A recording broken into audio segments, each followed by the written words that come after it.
Hello বন্ধুগণ, সবাই কেমন আছেন? প্রতিদিনের মতন আজকে আবার রান্নার ভিডিও নিয়ে চলে এসেছি।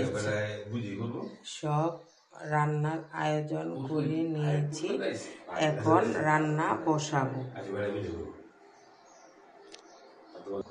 কড়াইতে দিয়ে দিয়েছি তেল, এখন ভাজি করিব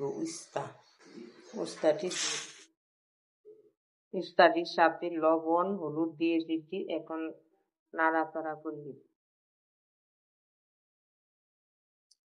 আমার উচ্ছে আলু ভাজি হয়ে গিয়েছে। আমরা কালকে ঢাকা বাসায় উঠেছি, তাই কালকে